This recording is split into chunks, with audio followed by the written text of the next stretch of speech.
रामकृष्ण हरी सर्वांना. आज दिनांक 1 जून 2026, वार सोमवार. मी माझ्या घरी आले.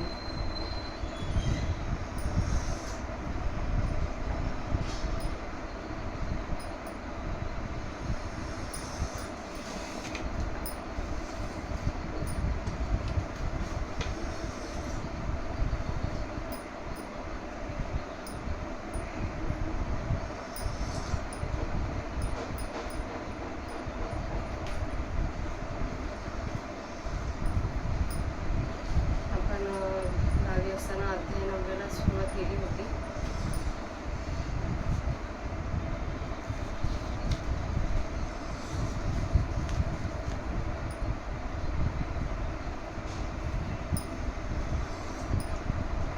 अध्याय 9चे आपण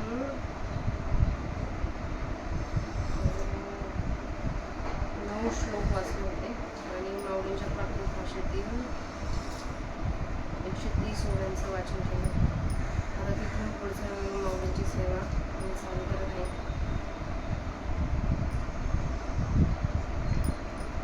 सर्वप्रथम माऊलींची क्षमा मागून त्यांचं स्मरण करू.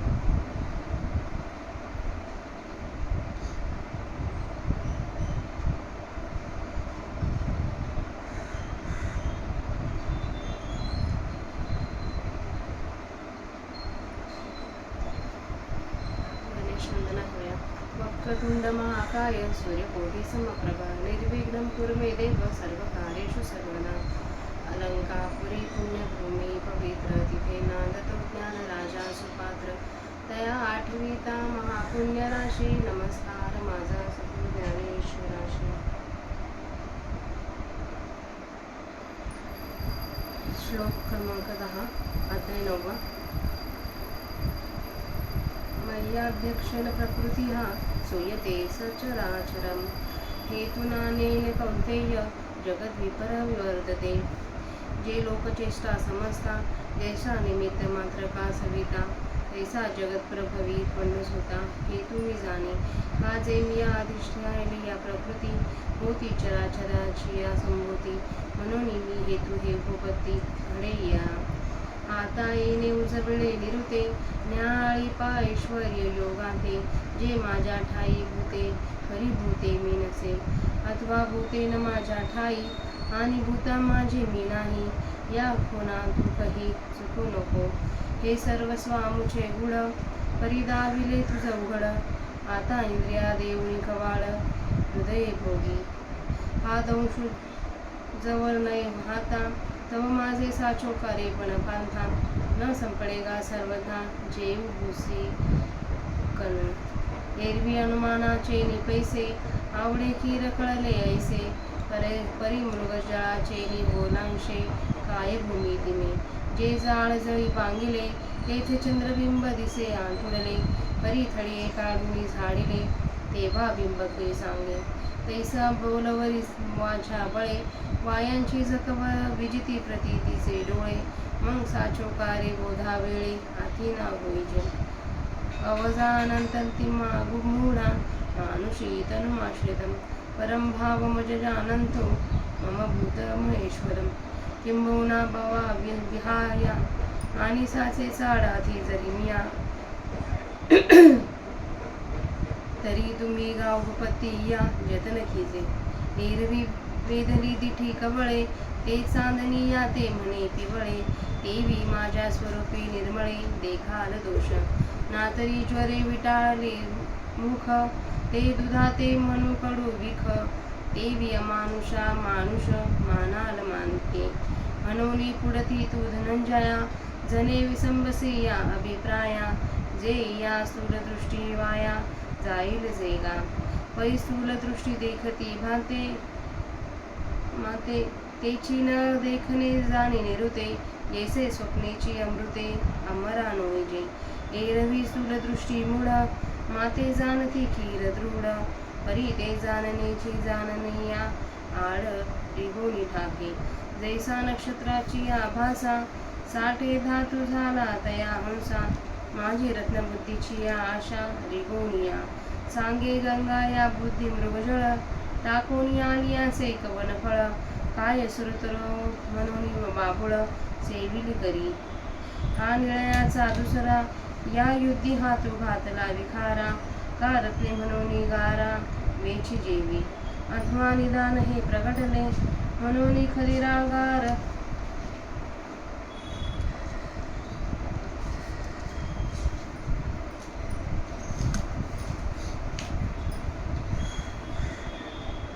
होळे भरिले का सावली नेनता घातले कुहासिनी.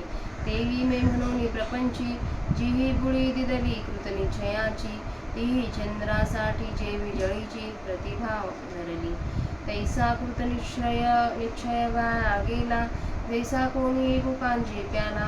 मग परिणाम पाहो लागला अमृताचा, तैसे स्थूलकारी नाशिवंते. भरवसा बांधून चित्ते, पाहती मज अविनाशाते. तरी कैसा दिसे काही परी पश्चिम समुद्राची आतटा. निगजिता आहे पूर्विली या वाटा. का कोंडा काढता सुभटा तनु आतोडू. तैसे विकारले हे स्थूळ, जाणतले या मी जाणीव तसे. केवळ काय फेन पिता जळ सेविले होय. म्हणून मोहिलेनी मनोधर्मे, हेची मी मानुनी संभ्रमे.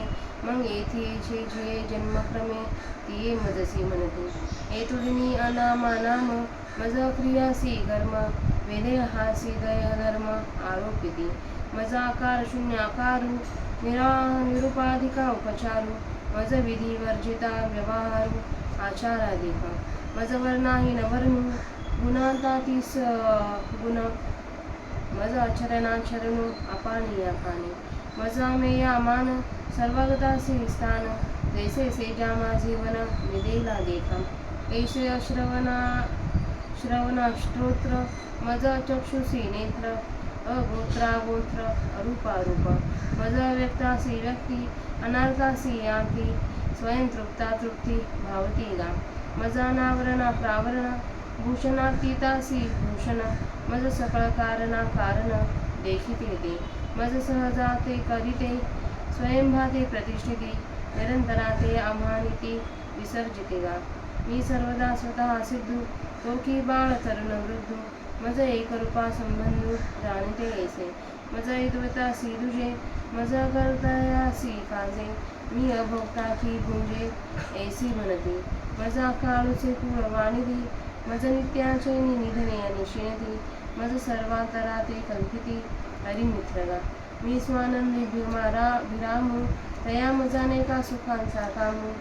अवघाची मी असे सुख समू, की म्हणती एकादशी. मी आत्मा एका चराचरी, म्हणती एका काही पक्ष करी. आणि कोणी एका ते मारी, हेची वाढवते. किंबहुना ऐसे समस्त, जे हे मनुष्य धर्म प्राकृत. त्याची नाव मी ऐसे विपरीत ज्ञान तयाचे.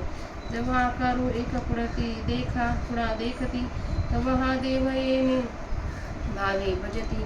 मग तोची बिघडली या टाकीती नाही म्हणून. माते येणे प्रकारे, जाणते मनुष्य ऐसोनी आकारे. म्हणून ज्ञानाची ते अंधारे, ज्ञानसे करी. तर आपल्या माऊलींच्या प्राकृत भाषेतील 171 मुलांचं वाचन झालं आहे. आता त्यांचा मराठीत अर्थ बघू. हे कुंतीपुत्रा, माझ्या आश्रयाने माया चराचर जगत निर्माण करते. या कारणामुळे जगाची घडामोड होते. ते हे की लोकांच्या सर्व व्यापाराला सूर्य जसा निमित्त मात्र आहे, त्याप्रमाणे अर्जुना, जगाच्या उत्पत्तीला मी हेतू आहे असे समज. कारण की मी प्रकृतीचा अंगीकार केला म्हणजे तिच्यापासून चराचराची उत्पत्ती होते. म्हणून मी चराचराच्या उत्पत्तीला हेतू आहे असे युक्तीला जोडते. आता या विचाराच्या प्रकाशाने तू माझ्या स्वरूपाला, ऐश्वर्ययोगाला चांगले निहाळून पहा. ते असे की माझ्या ठिकाणी सर्व प्राणी आहेत, पण मी प्राण्यांमध्ये नाही. अथवा भूते माझ्या ठिकाणी नाहीत आणि भूतांमध्ये मी नाही. हे वर्म तू कधीही विसरू नकोस. ही आमची सर्वस्वी लपवून ठेवलेली गोष्ट आहे, परंतु तुला उघड करून सांगितले आहे. आता इंद्रियांची द्वारे बंद करून सर्व इंद्रिय अंतर्मुख करून तू या गुह्य विचारांच्या अंतःकरणात अनुभव घे. अर्जुना, हे वर्म जोपर्यंत स्वाधीन होणार नाही तोपर्यंत ज्याप्रमाणे कोंड्यात दाणा शोधला असता सापडणार नाही, त्याप्रमाणे माझी खरी स्वरूपस्थिती मुळीच अनुभवास येणार नाही. एरवी तर्काच्या बळाने माझी स्वरूपस्थिती खरोखर कळण्यासारखी वागते, पण ते खरे कळणे नाही. ते कसे तर पुढील उदाहरणाने सांगतात. परंतु मृगजलाच्या ओलाव्याने जमीन भिजते काय?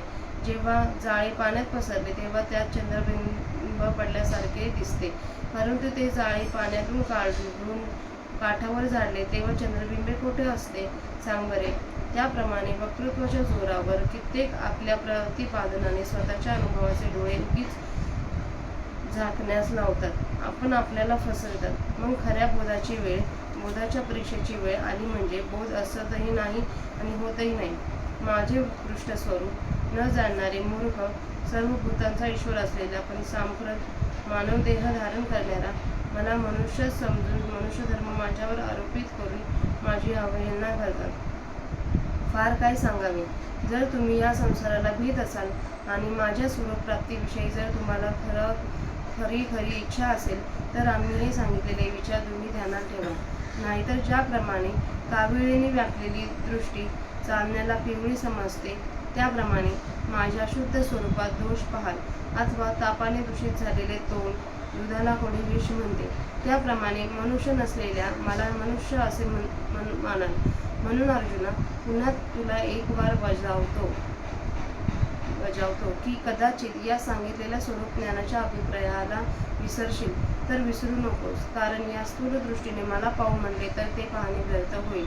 ज्याप्रमाणे स्वप्नातील सेवन केलेल्या अमृताने अमर होता येत नाही, कारण ते पिऊनही न प्यायल्याप्रमाणे आहे, त्याप्रमाणे मी देहधारी आहे अशी बुद्धी ठेवून ज्या माझ्याकडे पाहतात त्यांचे ते पाहणे खरोखर न पाहण्यात जमा आहे असे समज. एरवी मी स्थूल आहे अशा दृष्टीने माझ्याकडे पाहणारे जे मूर्ख लोक ते आपल्या समजुतीप्रमाणे खरोखरी पक्के जाणतात, परंतु त्यांचे ते जाणणेच माझ्या स्वरूपाच्या खऱ्या ज्ञानाच्या आड येते.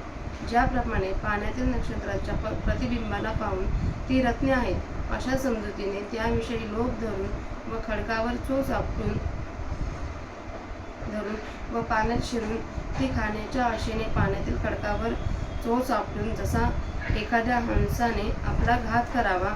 अर्जुना, सांग, ही गंगा आहे अशा समजुतीने मृगजळाजवळ येऊन पोचले तर त्याचे फळ काय? अथवा कल्पवृक्ष म्हणून बाभळीचा आश्रय केला तर ती बाभळ इच्छिलेले फळ देईल काय? हा नील मण्यांचा 2 पदरी हार, या बुद्धीने तो घेण्याकरता सापाला उचलून घेण्यास तयार व्हावे. अथवा ही रत्ने आहेत अशा समजुतीने जशा गारगोट्या वेचाव्यात किंवा द्रव्याचा ठेवाच प्रकट झाला आहे असे समजून खैऱ्याचे निखारे आपल्या पदरात भरावे. अथवा ही आपली पडछाया आहे असे न समजता सिंहाने विहिरीत उडी घालावी. त्याप्रमाणे ज्यांना मी परमात्मा देहधारी आहे असं आपल्या बुद्धीमध्ये कृतनिश्चय केला त्यांना खरा चंद्र म्हणून पाण्यातील चंद्राचे प्रतिबिंब घेतल्यासारखे आहे. तसा परमात्मा देहधारी आहे असा त्यांचा ठाम निश्चय व्यर्थ गेला. हे कसे झाले तर ज्याप्रमाणे कोणी एखाद्याने भाताची पेज पिऊन मग अमृताचा परिणाम पाहावा, त्याप्रमाणे तसे नाशिवंत जो स्थूल आकार तेच माझे खरे स्वरूप आहे असा आपल्या मनामध्ये निश्चय करून ते जर मला अविनाशाला पाहू जातील तर त्यांना मी कसा दिसेन? अर्जुना, पूर्वेच्या मार्गाला निघून कोणाला पश्चिम समुद्राच्या किनाऱ्यास पोहोचता येईल काय? अथवा अर्जुना, कोंडा कांडून त्यापासून दाणे प्राप्त होतील काय? त्याप्रमाणे आकाराला आलेले हे शरीर हेच मी असे मला जाणले असता माझे केवळ खरे स्वरूप जाणले जाईल काय? पेज प्यायल्याने पाणी प्यायल्यासारखे होईल काय?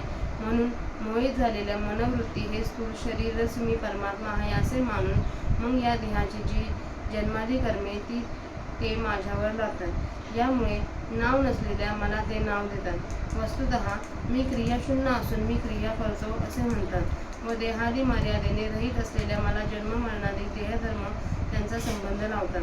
जो मी निराकार आहे त्या मला आकार आहे असे मानतात व देहरहित जो मी त्या मला पूजेचे उपचार अर्णन करतात.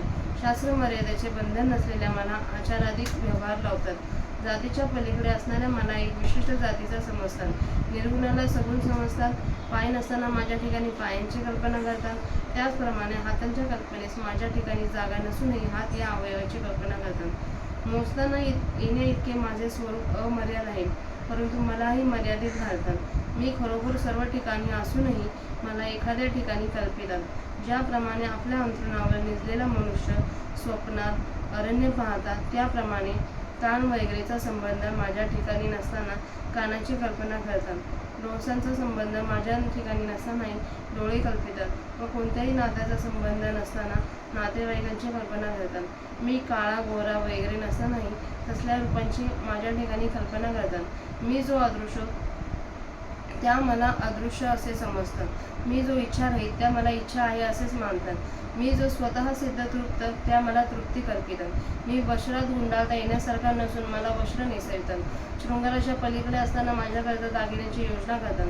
सर्व जगाला मी उत्पन्न करणार असून मलाही उत्पन्न करण्याची कल्पना ते करतात. नित्य असणारा जो मी त्या मला मूर्ती वगैरेच्या द्वारे घडवितात. मी जो नित्य सिद्ध त्या माझी प्राणप्रतिष्ठा करतात. अर्जुना, सर्वांच्या आत्मतत्वाने अखंड दंडायमान असणारा जो मी त्या मला आवाहन करतात आणि माझे विसर्जन करतात. मी जो सर्वदा स्वतः सिद्ध आणि एकरूप आहे त्या मला बाल्य, तारुण्य व वृद्धावस्था यांचा संबंध आहे समजतात. माझी अद्वैत स्थिती असताना माझे मागे द्वैत लावतात आणि मी कर्मरहित असून कर्म करतो असे म्हणतात आणि मी अभोगता तो मी भोग भोगतो असे मानतात. माझ्या कुळरहिताचे कुळ वर्णन करतात. मी जो नित्य माझ्या मनाने दुःखी होतात. अर्जुना, मी जो सर्वांच्या अंतर्यामी असणारा त्या मला शत्रुमित्र आहेत असे मानतात. स्वकीय आनंदात रममान असणारा जो मी त्या मला अनेक सुखांची इच्छा आहे असे म्हणतात. मी सगळीकडे सारखा व्यापलेला असून मी एका ठिकाणी आहे दुसऱ्या ठिकाणी नाही असे म्हणतात. मी स्थावर जंगमाचा एकच असा आत्मा असता मी एकाचा कैवार घेतो असे म्हणतात आणि रागावून एकाला मारतो हेच जगात प्रसिद्ध करतात. फार काही सांगावे असे हे जे मनुष्याचे सामान्य धर्म तेच सर्व माझ्या ठिकाणी आहेत असे त्या अज्ञानी लोकांच्या विपरीत ज्ञान असते. जेव्हा एखादी मूर्ती आपल्या पुढे पाहतात त्यावेळेला ती मूर्ती एवढाच देव आहे असे समजुतीने भक्त करतात आणि मग तीच मूर्ती भंगली म्हणजे आता देव नाहीसा झाला असे समजून पूजा करण्याचे थांबवतात. अशा या प्रकाराने आकारावरून इतर देहधाऱ्यांसारखाच मी एक मनुष्य आहे असे समजतात. म्हणून त्यांचे ते विपरीत ज्ञान माझ्या शुद्ध स्वरूपाच्या यथार्थ ज्ञानास झाकून टाकतात. अशाप्रमाणे 171 ओव्यांचा मराठी अर्थ वाचून झाला आहे.